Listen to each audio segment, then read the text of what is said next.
Welcome to Beyond the Game. My name is Gregan, and today I'm talking with Joe Bernard, one half of Omnipoke. I think that's the biggest differential between sort of newer players or less experienced players and the ones who have been around the block for many years. Just that stamina and that mental fortitude to not get frustrated by the luck that's just guaranteed in this game. I'm just going to ask you straight up, how much do you think your collection is worth? It's definitely six figures. 6 figures? I mean, yeah. And trust me, my collection would be worth a lot more if I kept everything sealed. No doubt about that. Even with good luck in getting lots of 10s and 9s and keeping everything, as mint as possible, instant sleeving everything, even back when I was 14 years old, top loading everything. Yeah, opening packs is a losing game almost always. Make sure to follow for future episodes and let us know who you want to hear from next. I hope you enjoyed the conversation as we get to know Joe beyond the game.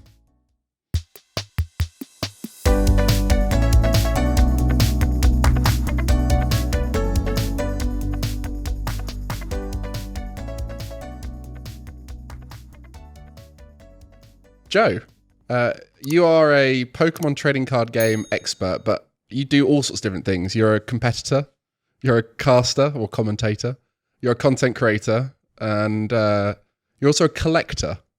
So I told you the 4 C's of Pokemon trading card game. I want to find out your journey to where you got to here, but of those 4 things, what would you consider be your primary of those areas? Competitor would probably be my primary. Mm-hmm. It's what got me into content creating, what got me into casting or commentary. And the collecting is something that is just a nostalgia piece. And it's something that you can sort of dip in and out of. I've basically been a snail's pace in collecting this whole time. But it's, you just appreciate the artworks, appreciate the cards, have memories for a lot of the older stuff. But that's much more in the background. Whereas competition is my main focus in everything that I do. For commentary, you still need to be completely on the pulse, on the ball. Same thing for casting and all that good stuff. And that's what my channel is based all around as well, the competitive aspect of the TCG. So that would be what I consider myself most, first and foremost. Yeah, so you do all things Pokemon trading card game, and you must have started loving Pokemon from quite a young age, as a lot of us did. Yep. I was one of those people, as long as I can remember, I've loved Pokemon. The first game I remember playing was Pokemon Blue. For you, what was your journey with Pokemon like growing up? Very similar. Pokemon Yellow, I think, was the first one I started with. How old are you? So I'm 28. Oh, so I must have been a little young boy playing Blue then, because I'm 27. I think my brother had Blue. He's 18 months older than me, and then I got the next one along. Mm-hmm. But yeah, that was definitely the first handheld game I played. Fantastic game, obviously, carried on through all the generations, still play today, play on the Switch and whatnot. And it was definitely that sort of playground story of trading, collecting with friends, not knowing a thing about the rules back then, obviously, just sort of looking at hit points, looking at damage on cards and just saying mine wins, basically, was more or less what it came down to. Top trump of Pokemon. Yeah, and it was just a phase for me as well. It was, phased in and out of the playground when essentially it was when you were confiscated your cards from school and couldn't bring them in anymore. That pretty much is how that died. And then we moved on to, Yu-Gi-Oh! And the next fad here, there, and everywhere. But it was just that fad thing for me as well. I didn't have like a amazing affinity towards Pokemon, but came back to it when I was about 14. I actually had pneumonia when I was 14 years old. Oh, wow. So I was bedbound for about a month and I could basically just play Pokemon. And that was my escape, really. That was really all I had. And that's what brought me back into the cards as well. Randomly picked up a pack, pulled a card. It was an Uxie Level X back in the day. This was Legend Awakened booster packs in 2009, 2008 probably. And because I'd never seen a Level X card, I didn't know what on earth was going on. So I went and did some research, and it turned out that was just a very competitive card, one of the best cards actually in the game at the time. So just by Google searching Uxie Level X, which was just by pure chance, it led me towards article sites and all this other stuff and the competitive side of the game that I've never seen before. So that's how that rabbit hole really started. Yeah, I mean, 99% of the Pokemon trading card game world don't really think about the competitive side, which is, to me, always blew my mind because from the start, I saw the game as a game. Mm-hmm. In fact, I did do a similar thing to you of like, hit points, power level. But quite early on, I got involved in, the original PC game of it. Sure. With the kind of American girl who'd be like, hey, welcome. And it was like that whole game started me off with playing the game, and I understood the game. tried teaching family members, no one really learned it. And so then I just fell out of love with it. But it was always there in the back of my mind that I wanted to come back to it. So you grew up and you said at 14, unfortunately, you had pneumonia. How do you know what caused that? Because that's quite rare in a young person. Well, I'm already asthmatic, so I guess I was more sort of high risk, I guess you would say. But it was actually because my parents moved house, and we moved into this really like old fixer-upper stately home thing.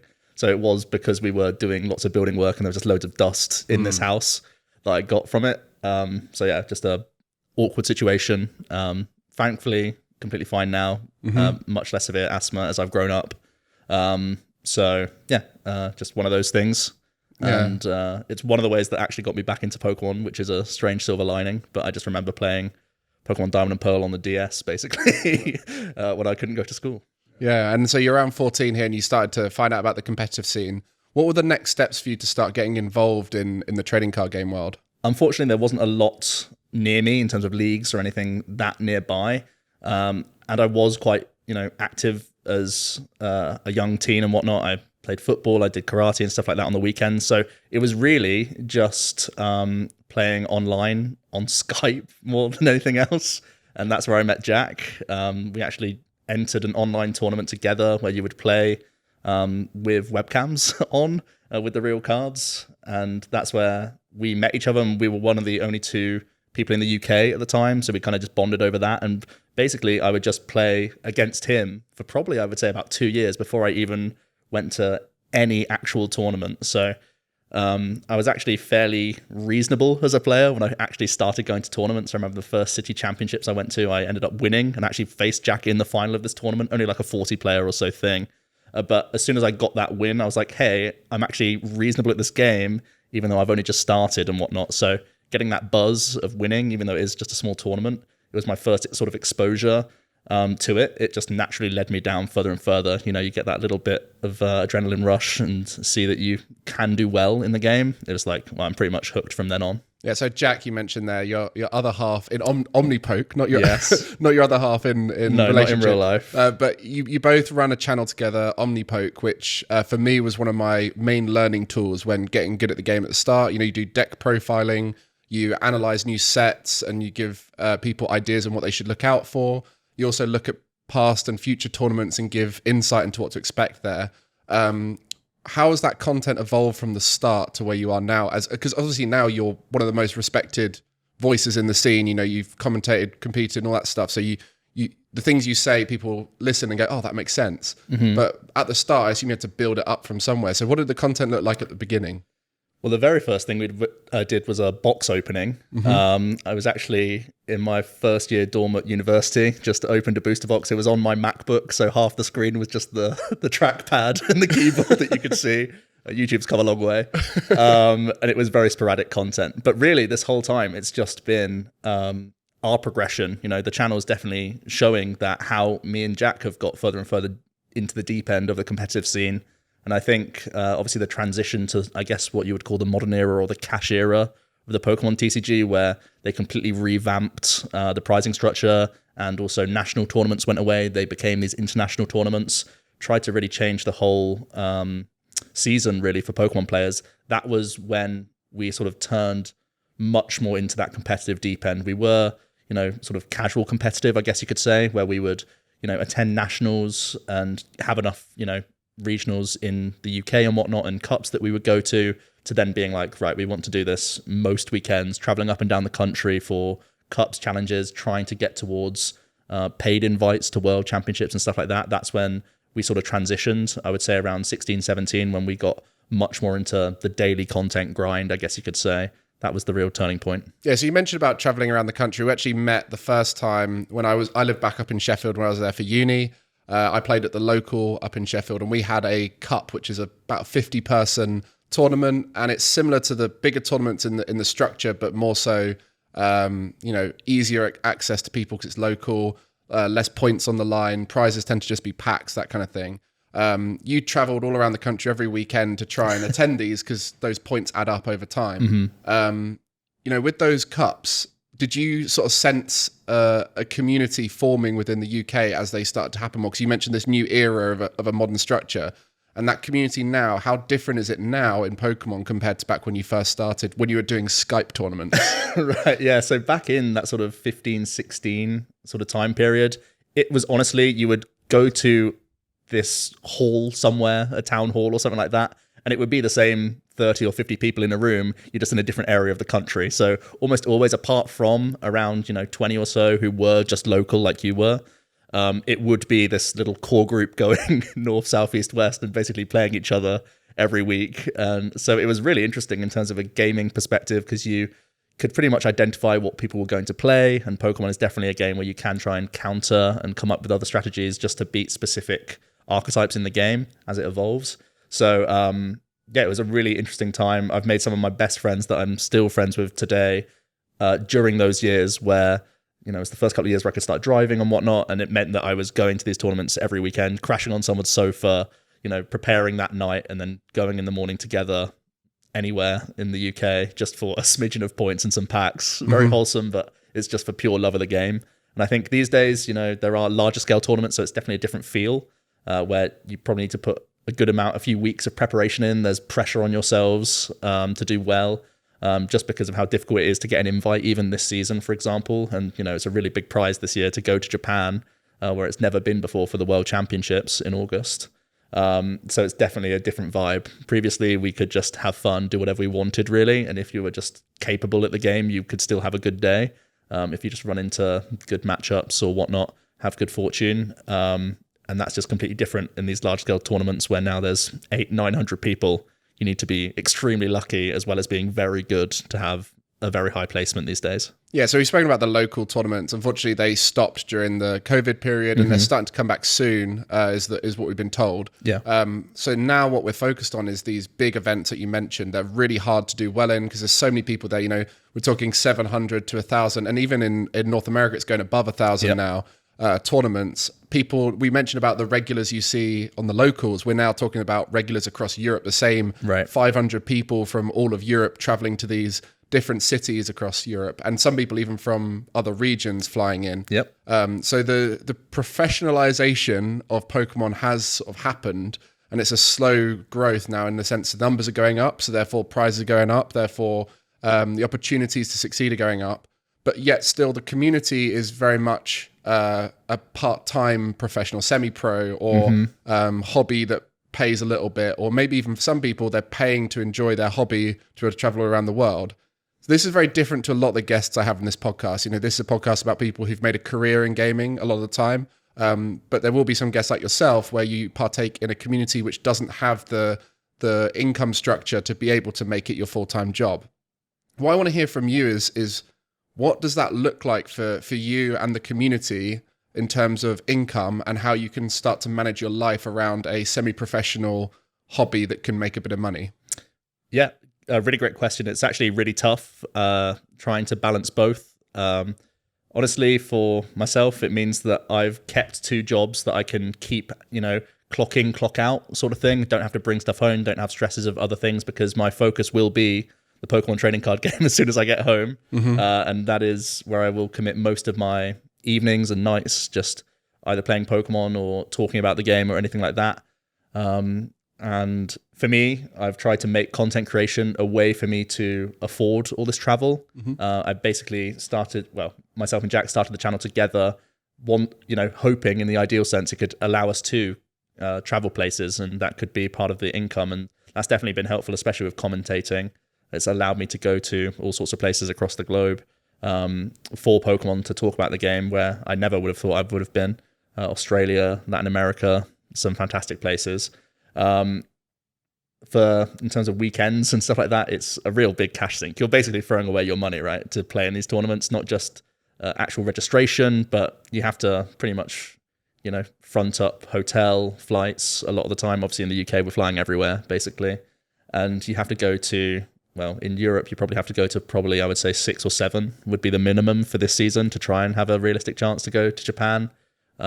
It's much harder, this season because there aren't cups, and typically you could probably get away with going to just 3 or 4 in a year, larger scale tournaments, but at the moment that's just not the case. So you're having to put a lot of time in to these larger scale tournaments, and of course, because you're putting so much money on the line, you also need to commit that much more time to actually make it worth your while. Because if you're just going to spend £300-400 getting somewhere and staying somewhere, you may as well try and get into that sort of top 16, top 32. And unfortunately, the Pokemon pricing structure hasn't changed for a number of years now. I know the community are quite hot on that topic right now, and it does make a lot of sense that everything's getting more expensive and we have to go to so many of these, but the pricing structure hasn't changed. I think it wouldn't be surprising to me if it did change soon. But at the same time, these tournaments are filling up larger than ever and filling up literally within minutes. So there's no actual reason for them to look at the data and say, well, no one's happy here. From their data, everyone's extremely happy and can't wait. They're clamoring to get into the door. So it shows just how good of a community in a game that it is. And you can still take these tournaments as a way to get away for a weekend. And you still see the city sometimes and can commit time to that. So there's more than just the tournament itself. But yeah, it's a bit of a difficult struggle, I would say. But it's just, what our hobby is. And we just sort of take it on face value. I've been here when there was basically no prizing. I'll continue to be here if it changes no matter what, just because I want the opportunity to play the tournaments. Yeah, because I guess the big thing is, even though you're going along to compete, which, in an esports sense is the make or break, that's where you make your money or whatever, a lot of people still go along to these tournaments to compete, knowing they're probably not going to win that many games. Right. Especially for people like yourself, you come across people in the early rounds who are just excited to play against someone like you or play against another big name in the tournament. And they go along for the side events that go on. And as you mentioned, these events sell out almost instantly. And that's 800 people choosing to buy a ticket to go to an event, booking hotels, booking travel.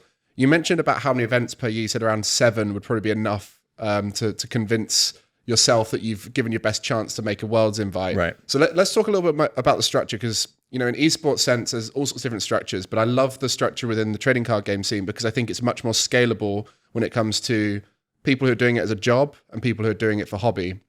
You can kind of intermingle those two people, because there are a few players who are able to do this full time. You look at like Tord, for example, because he's so successful and consistent enough, he does make some money out of it. He can start getting sponsorships. He can make content and people enjoy it. So there is a potential for that scale up to happen. So you've got these events that happen with points on the line, prize money on the line. You've then got big international events. I didn't realize before I came in that there's a way to earn travel reward, which is not a prize money per se, but it's prize money that you must dedicate towards traveling to a big event, right?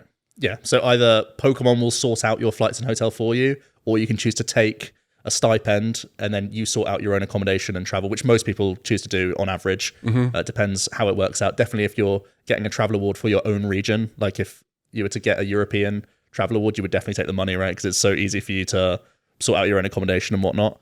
But yeah, it's a really great incentive. It does mean that the top players in the game and those who are willing to travel as much as possible and really dedicate the time, they can get into that snowball and then they start accumulating massive amounts of championship points, because the international tournaments, they're of course the most difficult throughout the year, but also they have very generous point payouts and prizing payouts.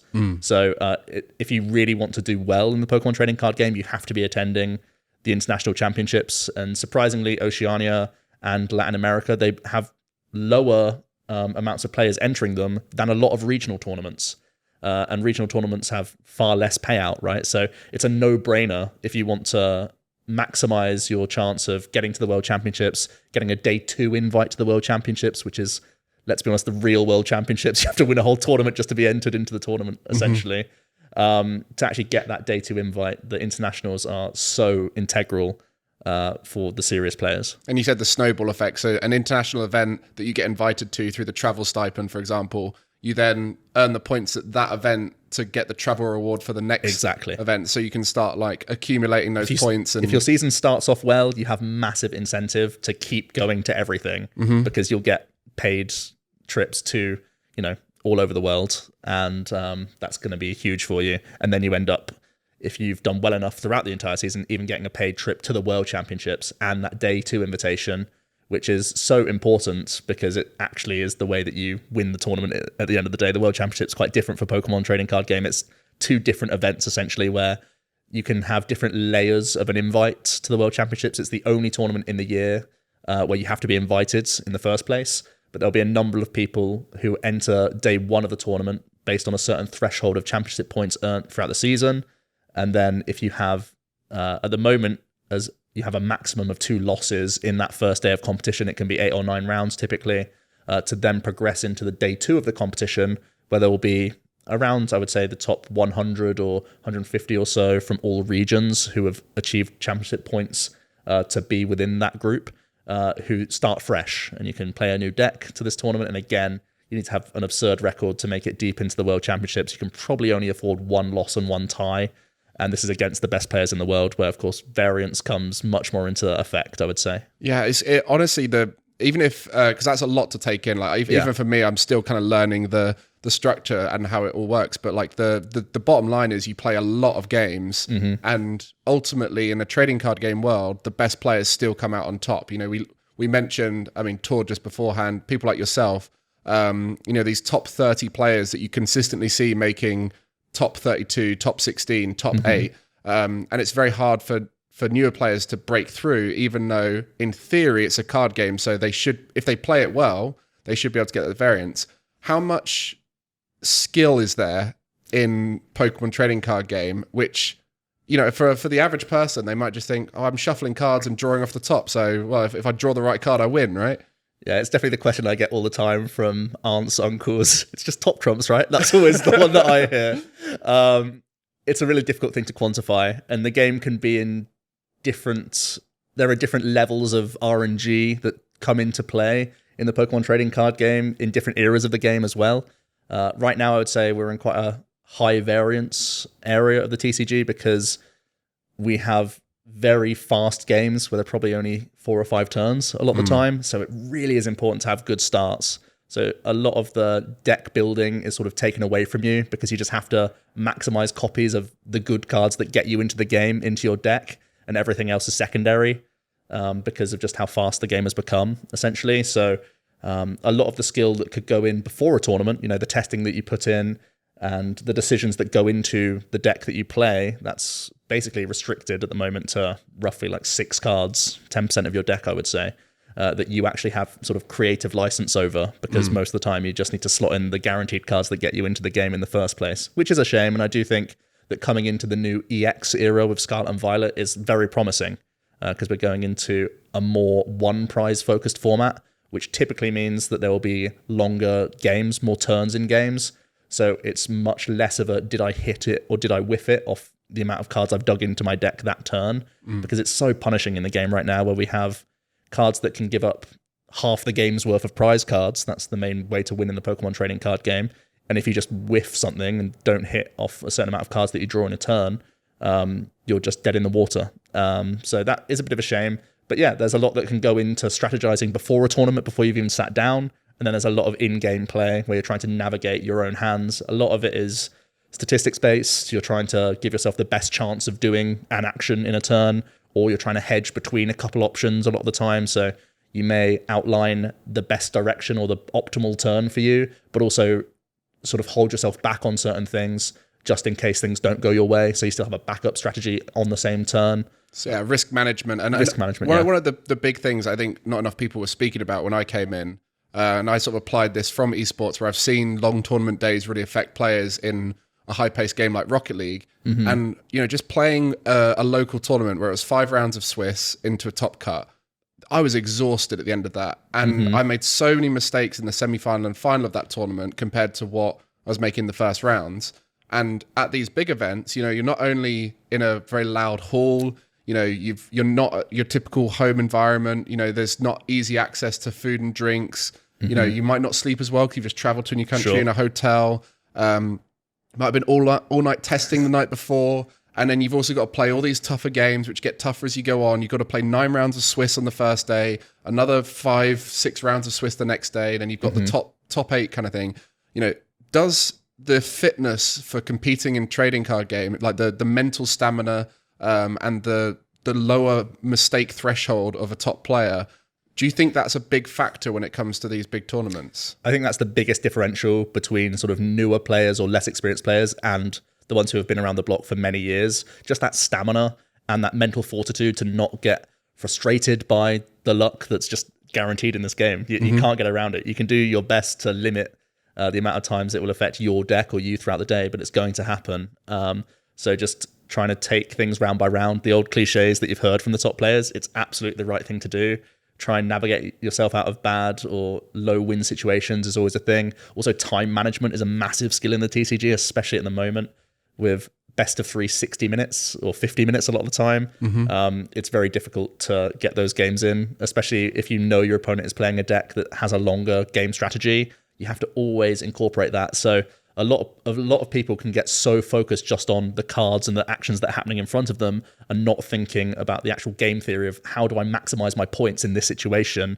Am I trying to play for a tie? And this can be 10 or 15 minutes into the round based on if you're up against a bad matchup or whatnot. How do I extend this game so that I can win a second game? And what's the most likely way that I can win that second game? Is it going to be a quick win, or is it going to be trying to drag out this strange situation? So all of these things come into the game, even though you're also having to actually navigate your turns at the time and try and look at what your opponent's doing and the best way to win. So these factors all come into the game, and it's not something you can just learn by grinding games. It's what you know, the real tournament experiences will be the difference. And that's why you'll see so many top players end up with ruthless records of a huge amount of wins and very few ties. And it's no surprise that happens. It's definitely a differential.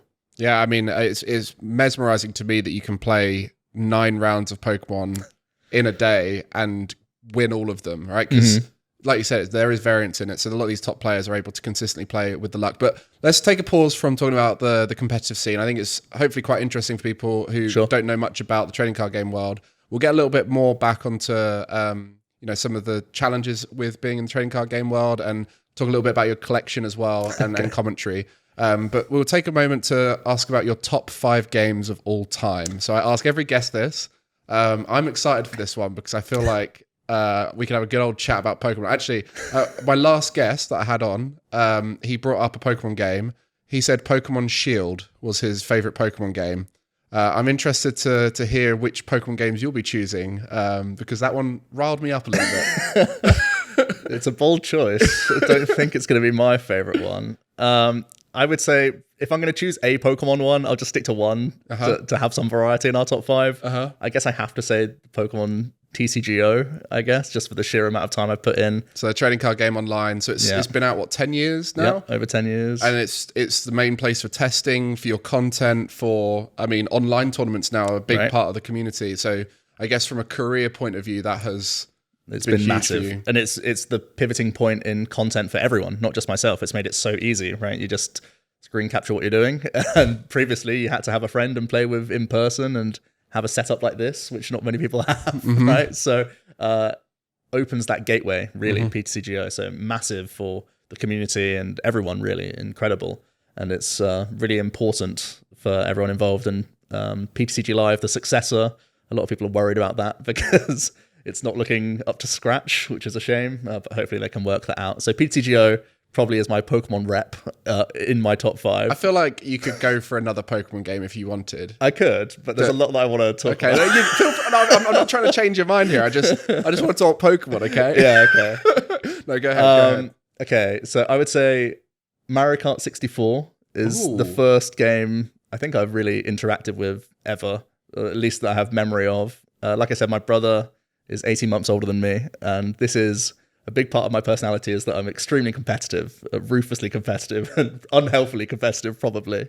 And that's been nurtured and grown ever since then. And I vividly remember it was Christmas Day when my brother got an N64 and got Mario Kart, and we hooked it up that day, played it for hours, absolutely played it for hours. And, we weren't a particularly high standard. We were already kids or whatnot, and we'll still be not a very high standard of playing Mario Kart, I guess, in the grand scheme of things. But for having bragging rights over your siblings and friends, that definitely kicked me off on that trajectory.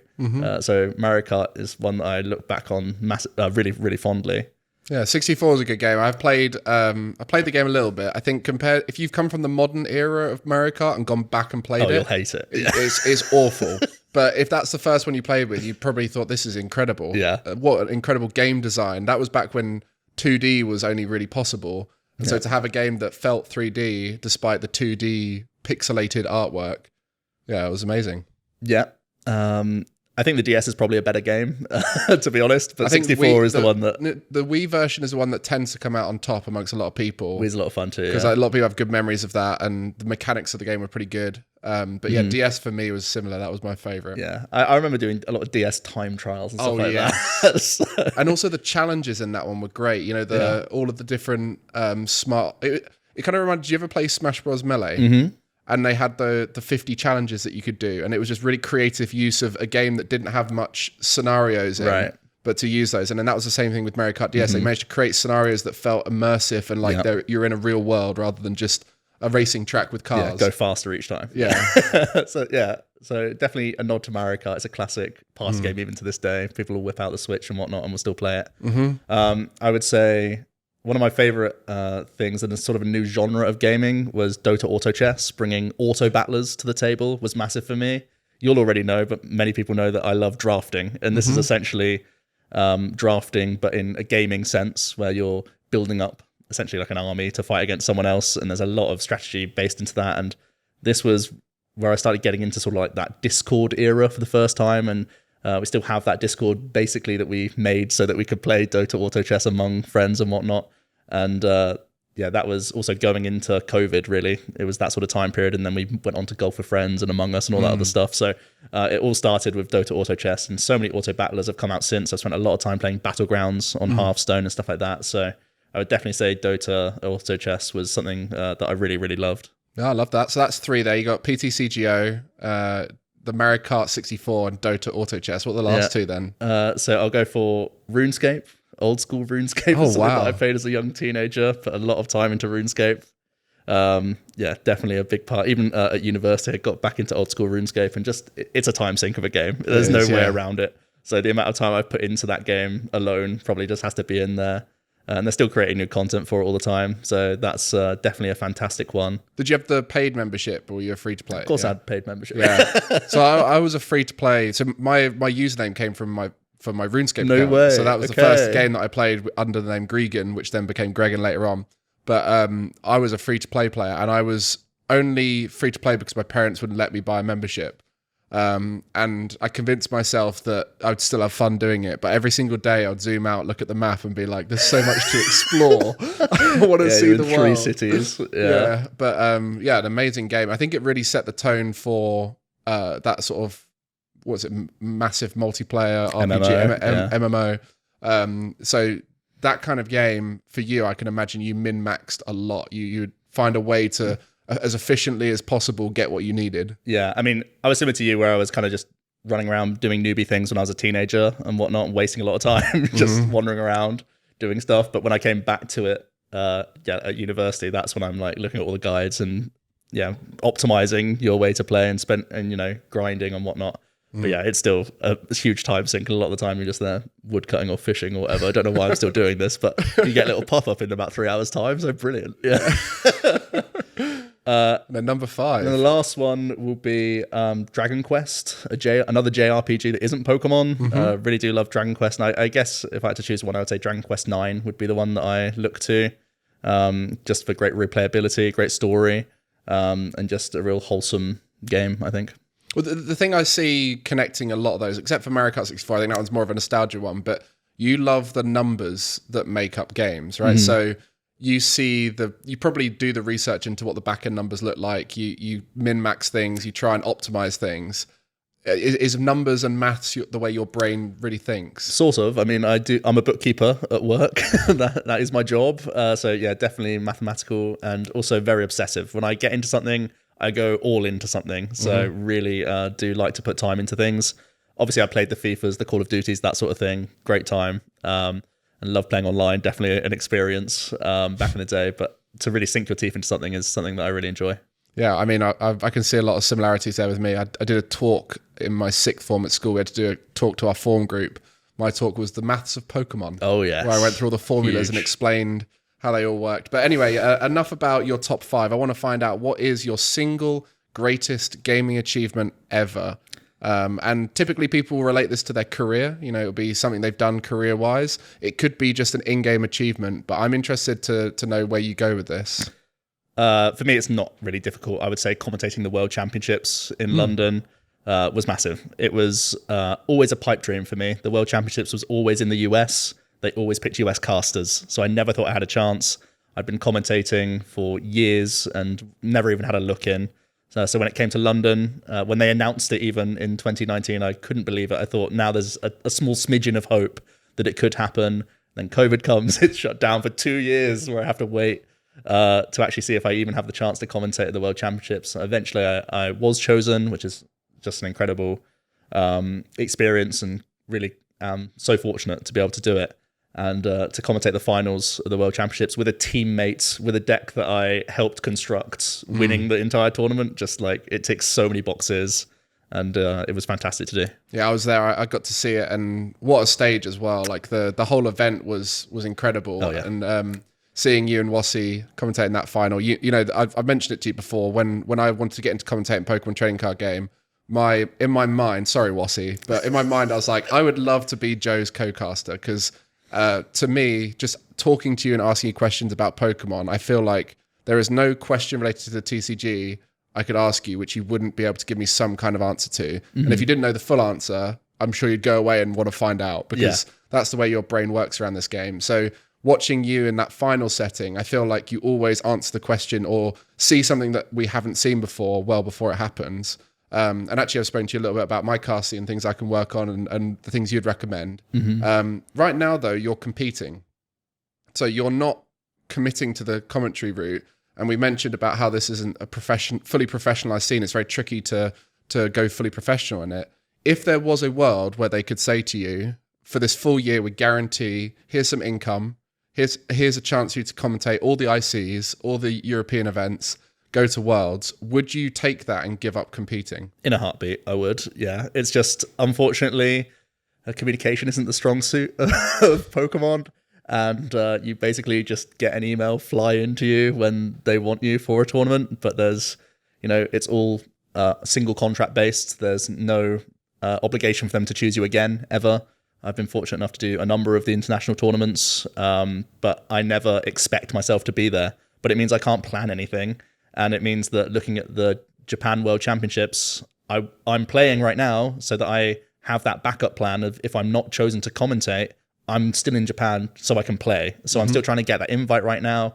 That's why I'm not commentating. If I was given my year plan and I knew every tournament that I was going to and there was enough European tournaments that I could commentate, then I would do it immediately. Even though I am ruthlessly competitive and want to still achieve more things in the card game, I would definitely do that. And I'm happy just playing the game on that casual level once again. Yeah, I mean, it's a tough decision. It's like I'm in a similar position with Rocket League of like, I want to commentate, but I also want to coach. And I want to commentate, I want to coach. It's always grass, always greener on the side you're not on. But for you, I feel like commentary it's such an amazing position to be at events because of the fact that you can still play, you can still go to events and do cubes and stuff like that. So I can see why it would be very enjoyable for you in the TCG, and hopefully one day that can be something that happens. I would love it, and I could still get a taste of competition with cups and smaller tournaments like that. It's not the same, obviously, but you can still scratch that itch, I think. Yeah, 100%. So we'll go back to a little bit around what it's like to be in the TCG community. So we mentioned before about the challenges of balancing it with work and the balancing of you go home, you do your content, and then you go to a tournament. You also mentioned with these big events that it takes quite a lot of preparation for them. Talk to me about what preparation looks like for you as a competitor.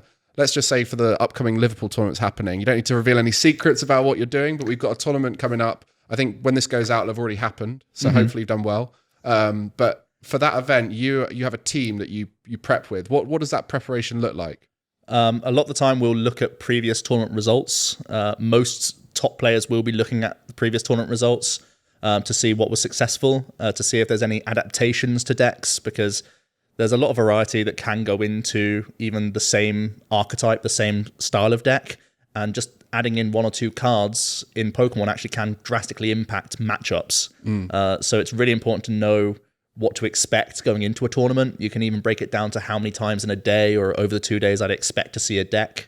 For example, Lugia, one of the most popular decks in the game right now, you'd expect to probably hit it maybe 2 to 3 times day one, could even be more than that. So you at the very least have to not have a bad matchup into one of the top decks in the room. You'd also have game plans for sort of the next best 3 or 4 decks in the game. There are times when the format can be very wide, very open, and you have to have strategies for maybe 10 or so decks. But I think the format that we're in right now, you probably need game plans for, I would say, around 5 decks, and then everything else you would be unfortunate to face once or twice in a day. And you're allowed to lose 2 games in the first day of competition in a regional championships, and you're allowed to tie 1 to still progress into the next day of competition. So you have to try and just focus on what you think is going to be most popular first and foremost. And then you have to decide the best target if you want to try and win against one deck really hard. If you think it's going to be popular enough to just focus on winning that one matchup, you can gear your deck towards having tech cards or just an inherently strong strategy into one deck, be it weakness or trying to prey on one of their core mechanics of their deck. You can try and go down that route. You can try and just not lose to any of the top decks as well. That's another strategy. So you talk about all this stuff, and like, I mean, you could just put it on a feel basis, right? You could be like, this feels like this should win here. But you guys put a lot of numbers behind it, right? You go through spreadsheets, you track training and practice. So what kind of numbers are we talking here? Like hundreds of games, thousands of games? Probably not thousands of games. I would say a lot of it is theory-based, unfortunately, because there are online tournaments going on. You can look at that data to give you a real good insight into how matchups play out a lot of the time. And then you can really just play into the top decks more often than not. And that's when you will be grinding 20, 30 games into one matchup, see what can change, and as you make tweaks, how the matchup feels and whatnot. But ultimately, I've played enough games of Pokemon now that I know what game plans you want to go in with, and you know how certain cards will change things. And even if you're giving yourself small percentage points by adding an extra copy of a card to see it, 3 or 4% more throughout the game or whatever, or more quickly in certain instances, there are cards that can only be impactful if you find it on a certain turn. You can just take that in your stride. But also there are tons of other things out there to bear in mind. A lot of the time when you're adding in tech cards, you're taking away consistency cards. And like I alluded to earlier, you want to simplify your deck as much as possible. It's always been my sort of catchphrase, I guess. Just simplify, dumb down everything so that you're just doing your thing and imposing your strategy on opponents more often than not. Because if you're playing one of the top 3 or 4 strategies in the game, just doing it 9 times out of 10 beats a lot of other things just in general. Yeah, so we've talked a lot about the competitive side of things, and I think just from hearing you speak about it, I think a lot of people realize it's a lot deeper than they might realize. If someone right now was listening to you talk and they thought, oh my goodness, this all sounds quite overwhelming, what would you recommend a starting player right now? Say someone listening who's opened a few packs, maybe some booster boxes, maybe bought some of the pre-made decks or whatever it is, and they're thinking, actually, do you know what? I'd like to give this a bit of a go. It sounds like a lot of fun. What would you recommend for a starting player right now? I would start by looking at you can honestly just go onto YouTube and type in like top 10 decks or something like that, and then put the month of the year or something and see what's recent and look at any of those decks. Ultimately, you just need to pick one of them and play it lots, essentially, is the main thing to do. As you play against different decks, you'll figure out what they're trying to do against you and how they're trying to play the game, and you'll realize that you can change what you're trying to do, your deck.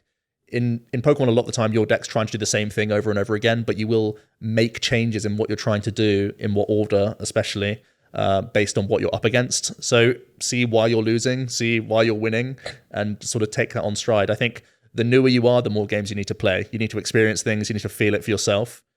So pick one of the better decks in the game right now. You can how would you choose a deck? So like when I first started, I had a feeling that I wanted to play welder-based decks back when that was a thing. Sure. So I could just read that text and went, this is broken. And I wanted to play that. And it was one of the top decks at the time. And then I stuck to it and I understood that game method.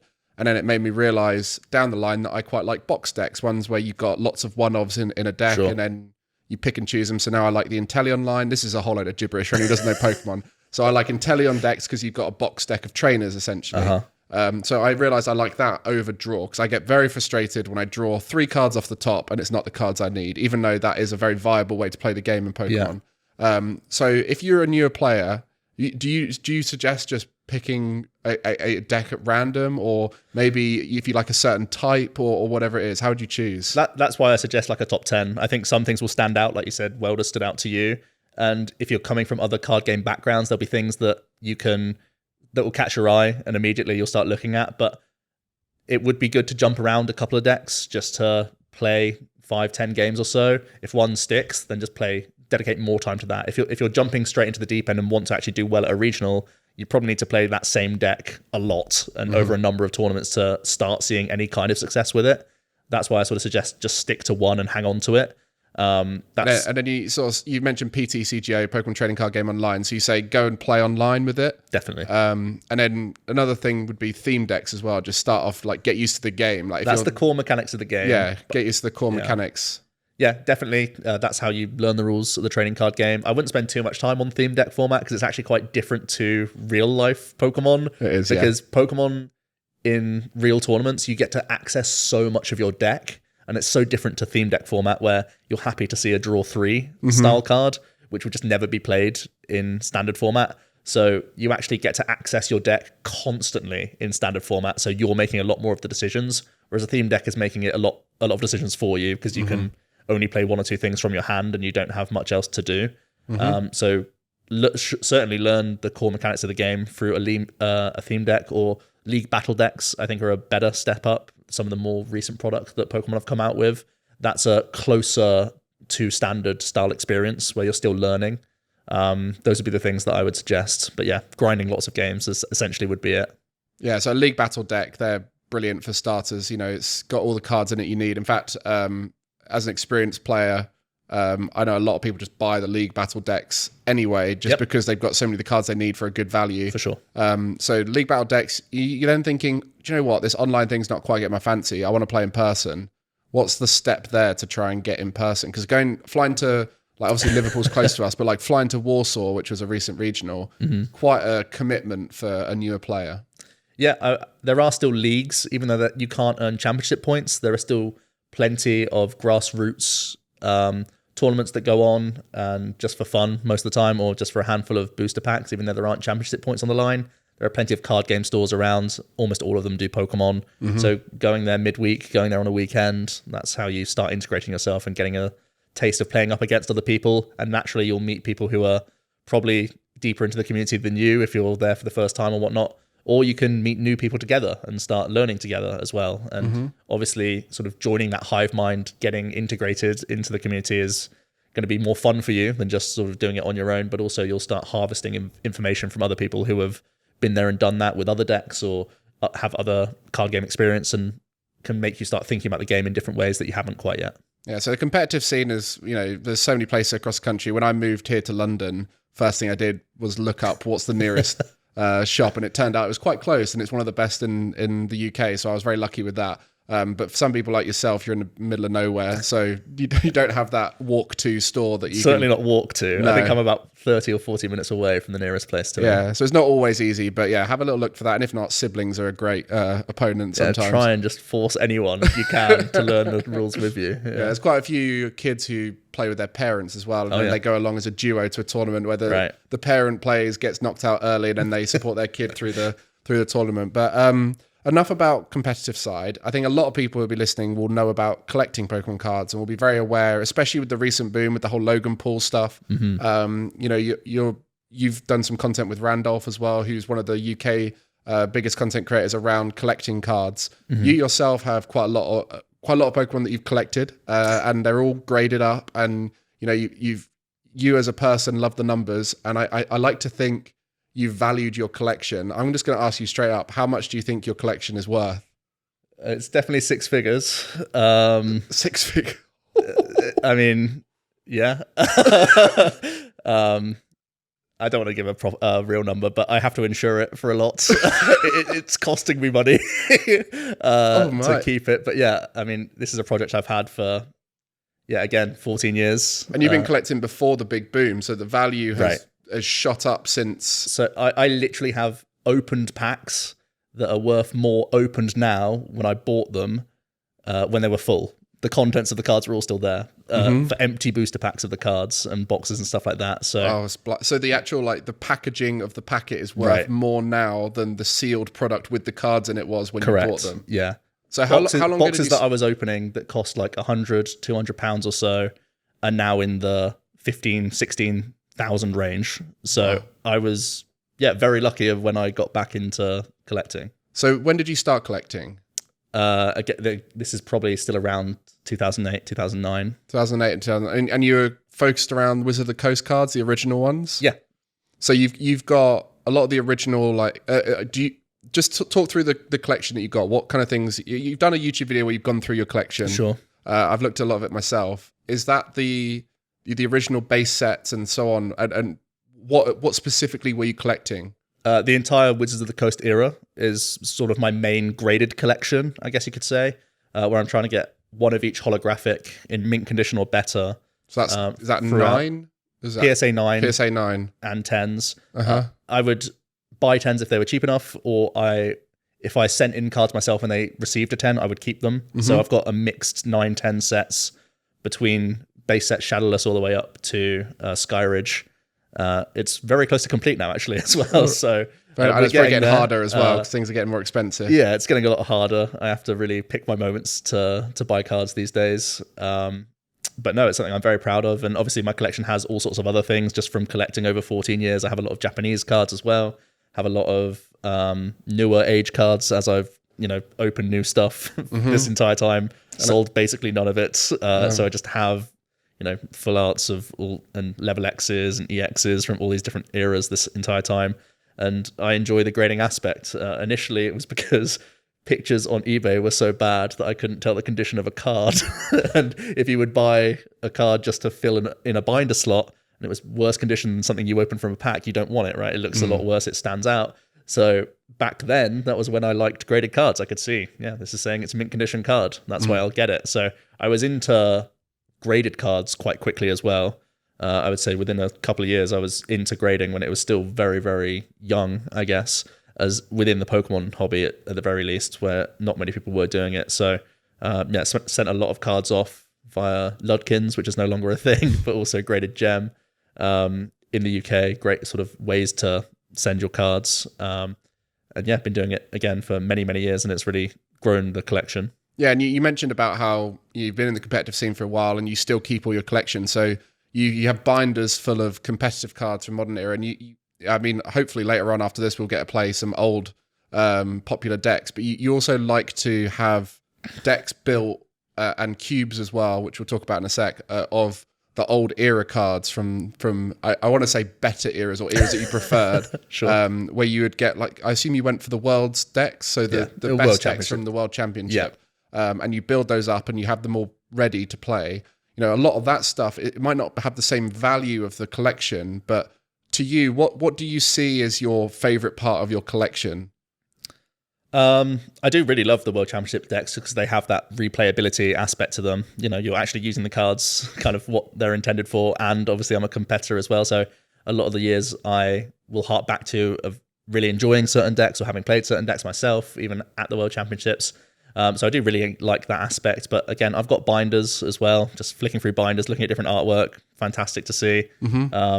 I enjoy all aspects. That's why I have the different aspects. So the PSA cards are great to just sort of look through, sift through.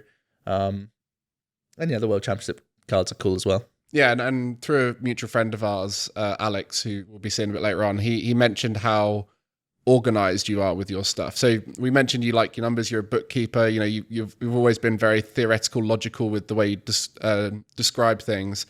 I can only imagine what your collection looks like. It's very organized. Talk us a little bit about how you organize things and what your sort of collection looks like. Pretty much my life is in spreadsheets in one way or another, and the collection is no different, where I've got a number of tabs with cards, with their grade, their certification number, value I bought at, value that they are now, all this other stuff. I have to keep that just for insurance purposes of the value of the cards up to date as well. There's lots of different ways you can store your collection as well. The PSA website allows you to put in the certification numbers of all your PSA cards, so you can have a virtual collection showing there as well. And yeah, I've got lots of estimations of lots of other cards that are raw, still to be graded, all this other stuff.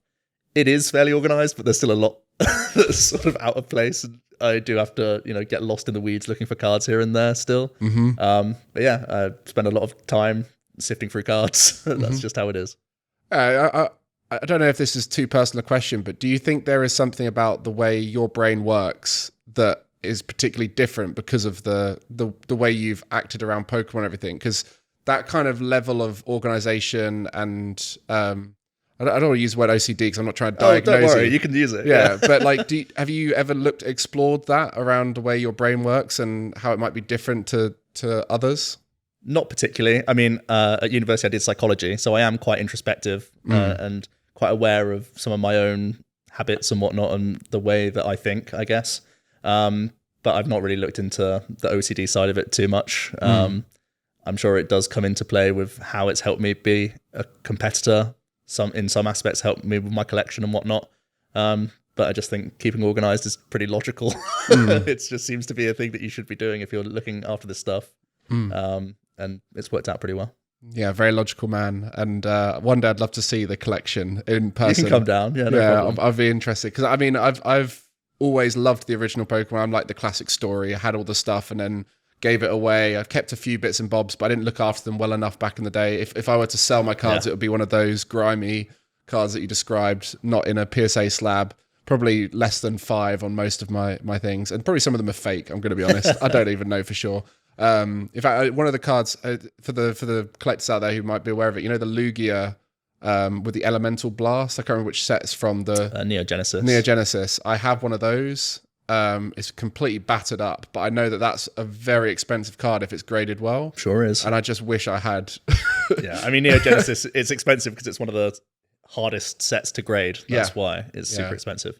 But so all those cards, I'm sure there's a lot of people at home who are looking back at their collections, wishing, especially over lockdown, everyone was going, Mum, Dad, where did you put the cards? And they're like, oh, we binned them because they're in the loft and taking up room. For you, you've collected them, you've graded them all. They're now all pretty and look nice in your set. What is your favorite part of your collection? If there was one card, if I had to say, single out one card that you love, maybe it's for a story or whatever, what would that card be? It would probably be a PSA 10 Expedition Mew, I would say. Expedition is one of my favorite sets in general. I opened this set on my birthday, my 15th birthday, I opened it.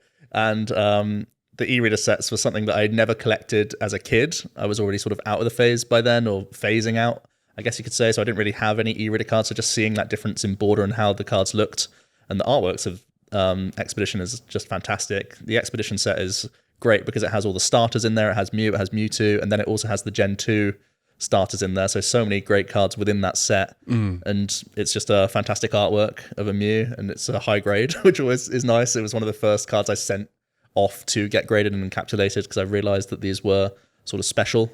So Expedition, definitely one of my favorite sets. I've got it completed. And the Mew is one of the standout holographics. I did also have a Skarmory PSA 10, which there were only 6 in the world in that grade, but I have traded it away. In COVID, actually, someone reached out to me and we were able to bash out a deal for a lot of other cards. It was a trade rather than sale. So I got some good cards for that. And that was probably like the rarest card, the most difficult card to get in my collection. But I'm not so fussed about having a 9 versus a 10 too much. And this is purely condition rarity. The Skarmory itself isn't that rare. So I was quite easily able to get a PSA 9 version, knowing that this other person was completing their entire PSA 10 set, which is one of the only, I think there's only 3 people in the world who have a PSA 10 complete set of Expedition. So I was happy to help another very serious collector out in that goal. And I got a pretty good deal too. Yeah, I mean, the whole collection scene is unbelievable now, especially with the eyes that have been on it. Right. You've been around for a while. You're very lucky to have increased that value. Do you ever intend on selling anything? You mentioned how you like to keep everything.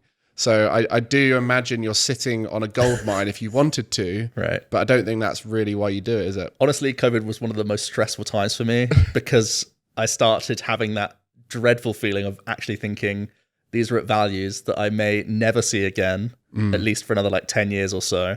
And the trajectory was completely miles away from what I expected these cards to actually be worth. And I had a real internal struggle with myself to be like, is it time to dump it all? Knowing that I still completely adore these cards. I assume you could have bought a house off of just selling a lot of that collection. I actually did buy a house in COVID, and I actually paid my deposit from selling some duplicate cards. So that's really? actually something that happened. Yeah. So my deposit was paid for by a couple of base set Charizards that I sold, duplicates. So yeah. But it was that point of, do I sell it all? Do I go crazy, get rid of everything? Because I knew that it was absolute chaos and the cards didn't deserve that sort of value. I still think we're coming down. I think we're still deflating in the market. That's why I've not been buying many things. I still think it could go lower potentially for a lot of cards. Even it's only really high-end cards, like difficult to grade, rare, old PSA 10s that I think are probably fairly accurately valued right now. I think a lot of them are still overinflated just by the influx of people who are interested.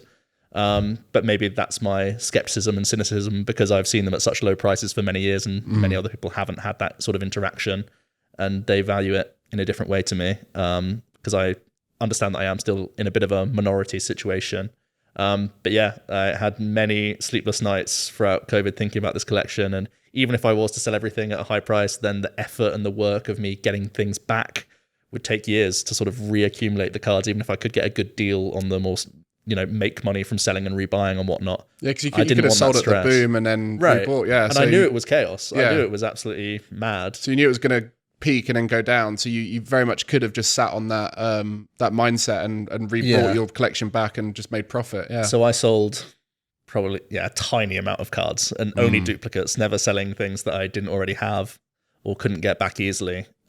So I definitely still look back at that and think that I could have financially made a great move just by selling everything. But I still feel way too attached to these cards. I'm a hoarder. I even keep empty booster packs of the cards, like I mentioned earlier. So yeah, it's a complete warehouse, my actual house full of cards. And I just can't bring myself to sell lots of things. It is probably on the horizon of, probably in the next 10 years, I'll probably look to sell a lot of these things. But I'm still enjoying them. So I'd still want to keep them. I guess the last question around your collection, do you own any sealed products?